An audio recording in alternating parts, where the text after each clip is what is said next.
There's Israel agreed. I know. We heard you say that.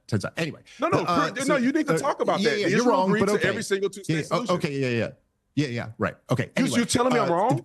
You know what? For the 15th time, you're 100% wrong. Benjamin Netanyahu, the longest-serving prime minister, the longest-serving prime minister in Israeli history, has made at the center of his entire career thwarting a Palestinian state. He has said this in his own words over and over again. You don't know what you're talking about if you think that Israel has just been trying. No, What's up, everybody? Welcome to Truth Review. I'm Hayes. And this exchange between Dave Smith and Officer Brandon Tatum is a masterclass in what happens when someone gets pinned down by a single yes or no question they clearly did not want to answer. Dave Smith asked one simple thing. Do Palestinians deserve the same human rights as Israelis? Tatum tried to dodge it, tried to wrap it in context first, and when he finally said yes, he immediately followed it with a justification for why Israel doesn't actually owe them anything based on a war fought in 1948.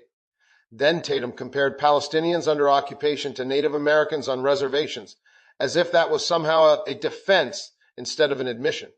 And Netanyahu himself on camera has said a Palestinian state west of the Jordan River will never be established, full stop, directly contradicting the entire argument Tatum spent the segment building.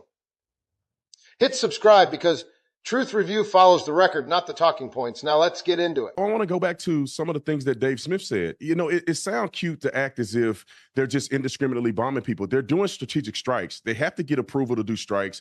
We know that they're doing it. People don't like it. It's ugly. I get it. I hate that it's happening. I would have ended the war in 48 hours and it would have been a mass casualty situation. However, we would have been done quicker and it would have been 2 years. The two-state solution idea, why are we lying to ourselves?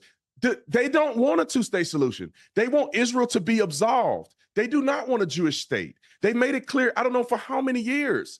Netanyahu, they removed Jews from Gaza and gave it to them. And what did they do in return? They elected a terrorist organization that extracted funding and resources from them to build tunnels to create terrorism against Israel. They cannot live in peace with these people. They continue to fight against Israel and the Jewish state. And I don't understand why we're acting as if that's not so. They've given them their own sovereignty to a certain degree. Imagine if they had their own Officer state. Officer Tatum, do you think, Officer Tatum, that Palestinians should have the same rights, human rights, as Israelis? Let me put it in perspective. There was a war that was fought. It's a yes or no. I will. Let me get to it. I will. No, you can't equivocate. I will answer it. You either believe that or you don't. The reason I'm asking you, it's so central. Let me start with your. Let me answer your question first. It's so central. Let me answer your question first. Yes. Okay, good. Answer is yes. Good. But let me articulate that there was a war fought, and Israel won the war, so they don't have to do anything for anybody. Wait, what war are you talking about? 1948. Was that not a war that was fought? They got attacked on all sides. There's been many wars after they rejected the two-state solution. After they rejected the two-state solution, a war was fought, they won. Every war that has been fought, Israel has won. They've been victorious. They don't owe Palestinians anything, but they're peaceful people. Which war gave them the right? They don't owe them. They don't owe Palestinians anything. Right. Yeah. No, actually, I mean, they only owe them what we all owe each other, I suppose. But what I mean, war you can make that argument, but that's not a real argument. Yeah, it is. What war did Israel win that gave them the right to occupy the Palestinians in perpetuity for all of history? Let's bring into, but first of all, I don't know why you think it's an occupation. Jews have lived in Israel since the beginning of time, never ceasing to exist in Israel. They were the majority, became the minority. Yes, they never ceased to exist in Israel. Those two things are not related at all. Let me finish. Let me finish. What I'm saying is that I you're think it's acting an as if occupation Jews don't because have it's a military occupation. What I'm saying is that Jews have entitlement to the land. Palestinians don't have exclusive entitlement. So when a war is fought, the Jews can make the decision what they do with Palestinians or not. Just like in America, we can say what we want to do with the Native Americans or not. Ask you, let me finish my point and I'll answer your question. Okay, sure. Just real quick, it'll be a couple seconds. But because we have humanity and dignity, we allow for Native Americans in America to have reservations and we support them in all of the above. because Israel and Jews have dignity, they allowed them to have swaths of the West Bank, and they allowed them to have Gaza, where they elected their own government system. Now, do Israel have control? I see why. Can't you see? If they had absolutely no control, they had no idea what was coming in through the southern border, through the sea, how much more of a terrorist attack would we see in Israel? It would be even more massive. So I understand that. But when they were offered a two-state solution, why did they reject it? All right, Dave. Again, I don't know what period of time you're talking about, what war you're talking about, but so here's a major difference. You might notice this, Pierce, between Native Americans, say in the United States of America. You know, they have citizenship and voting rights, and so at a certain point, if you're going to say okay, yes, that's right. Now, how about the Palestinians living under Israeli control in the West Bank? They do not have citizenship or voting rights. And so if they don't have citizenship in Israel. Right, they and do. Israel's the government that's elections. Controlling. They have elections, don't they? Listen, Brennan, think about what you're advocating for. That's not you're not addressing the point here. They don't have citizenship in that. You just said that, hey, you understand why Israel is going to control these areas because in your estimation, there'd be more violence if they didn't control these areas. Now, I disagree with that estimation, but whatever. Okay, but then you're saying Israel has control and these people don't have citizenship or voting rights in Israel. If Israel is controlling Gaza and the West Bank and they've got millions of people there who don't have citizenship or voting rights, don't have any say in that government, what would you call that? By the way, we could I could make the argument that there'd be less crime if we just occupied high crime black neighborhoods in America, stripped all the people of their voting rights, of their civil rights, of their natural rights, and we just had a military occupation. But I think we would all accept you're not allowed to do that to people because we're like Dave, your argument living is in the not post-enlightenment. Your argument is not a real argument. They don't you keep saying that, but you can't take Gaza. it on. Hey, listen, okay, let's give it. If they actually Israel doesn't control Gaza. No. If Who they does? actually control Gaza, okay, let me answer. If they actually control Gaza the way you're saying it, they would have never elected Hamas, and they would have never built tunnels, and they would never stole funding and manipulated the people, and they would never treat women the way they do, and they would never throw people off buildings. Why would they have never done that? Why would they have never done that if what I'm saying is true?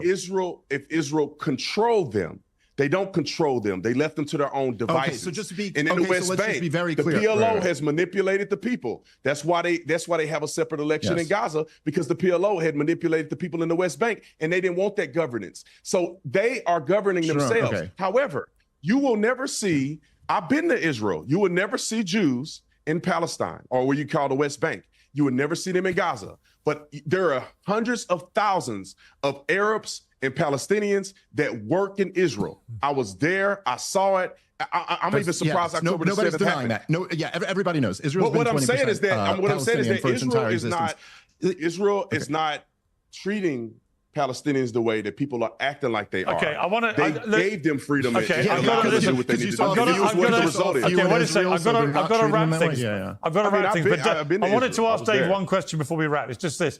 This decision by the UK and other countries to declare a state of Palestine has been, ridiculed by Israelis as simply playing into Hamas's hands, giving them a reward for October the 7th.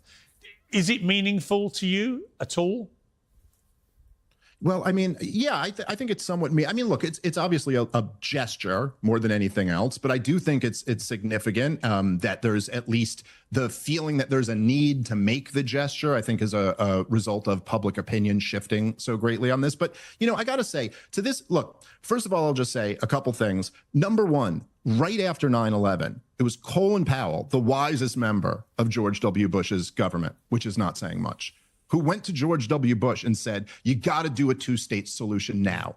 Like, you have record high approval ratings. 9/11 just happened. This is the time we can get it done. And the reason Colin Powell said that was not because he wanted to give the Palestinians something, but because he knew that this was right at the center of the cause of why there's so much hatred for Americans in the Muslim world. And that we had every single president of my lifetime, with the exception of Trump, wanted a two-state solution. None of them could ever get it done. None of them could ever get it done, in large part because of the enormous power of the Israel lobby in the United States of America. The Arabs rejected it. Israel agreed. I know. We heard you say that. Anyway. No, you need to talk about that. Yeah, Israel you're wrong, agreed but okay. to every single two-state solution. Okay, yeah. Yeah, right. Okay. Anyway, You're telling me I'm wrong? You know what? For the 15th time, you're 100% wrong. Benjamin Netanyahu, the longest-serving prime minister, the longest-serving prime minister in Israeli history, has made at the center of his entire career thwarting a Palestinian state. He has said this in his own words over and over again. You don't know what you're talking about if you think that Israel has just been trying. No, people you're that are just watching dumb. This fact check. You don't know what you're talking about, dude. Now you want to attack You're calling me a liar. Address the issue. You're calling me a liar, dude, and you're full of shit. Because you don't know it's factual. You don't know anything about it. Let's break down what actually happened in that exchange, because underneath the crosstalk, there's a real contradiction that Officer Tatum walked directly into and never recovered from. Start with the core question Dave Smith asked. Which war gave Israel the right to control millions of people who cannot vote? Tatum's answer was 1948. But here's the problem with that answer, and it's the same problem that undermines his entire argument. Netanyahu himself, the longest-serving prime minister in Israeli history, stood in front of cameras in September of 2025, right after the United Kingdom formally recognized a Palestinian state, and said a Palestinian state west of the Jordan River will not be established. Not someday, not under different conditions, not happening, full stop. That is not a Palestinian rejecting peace. That is the Israeli prime minister himself closing the door on a two-state solution in his own words, on the record, while people like Tatum go on television and insist Palestinians are the ones who keep saying no. Then there's the Native American comparison, which Tatum offered as a defense and which functions instead as a full admission of exactly what Dave Smith was arguing. Tatum described a population controlled by a government they cannot vote in, cannot leave freely, and cannot hold accountable, and called that arrangement generous because of the dignity and humanity Israel supposedly extends to them. But that description is the definition of an occupation, not an act of charity. You do not get credit for generosity when the alternative you're comparing it to is denying people any rights at all. Dave Smith's counter was sharp and fair. He pointed out you could make the exact same argument for stripping voting rights and civil liberties from any high-crime neighborhood in America, and everyone would immediately recognize that as unacceptable. The logic doesn't change just because it's applied somewhere else. And then there's the actual public opinion data, which tells you where this conversation is really headed, regardless of what happens on any given debate stage. A Gallup poll from February 2026 found that 57% of American adults, including a majority of independents, now favor an independent Palestinian state alongside Israel. Compare that to just 27% support for a two-state solution among Israelis themselves, and only 33% among Palestinians in the West Bank and East Jerusalem. Read that again, because it matters. The people most directly affected by this conflict have less faith in a peaceful resolution than the country watching from 6,000 miles away. That's not a coincidence. That's the direct result of decades of leadership on both sides, convincing their own populations that the other side will never change, then making absolutely sure it never gets the chance to. The Colin Powell reference Dave Smith raised deserves attention too, because it's a piece of history that rarely gets mentioned in these debates. Right after 9/11, Powell told George W. Bush that this was the moment to push a two-state solution, specifically because record-high approval ratings gave Bush the political capital to do it, and because Powell understood that Israeli occupation was central to the resentment-fueling anti-American sentiment across the Muslim world. Every American president in Dave's lifetime except Trump wanted a two-state solution. None of them could deliver it, in large part because of the political power of the Israel lobby inside the United States. That's not a fringe claim. That's documented political history. Subscribe to Truth Review. We follow the actual record, not the debate stage talking points, and we let the receipts speak for themselves.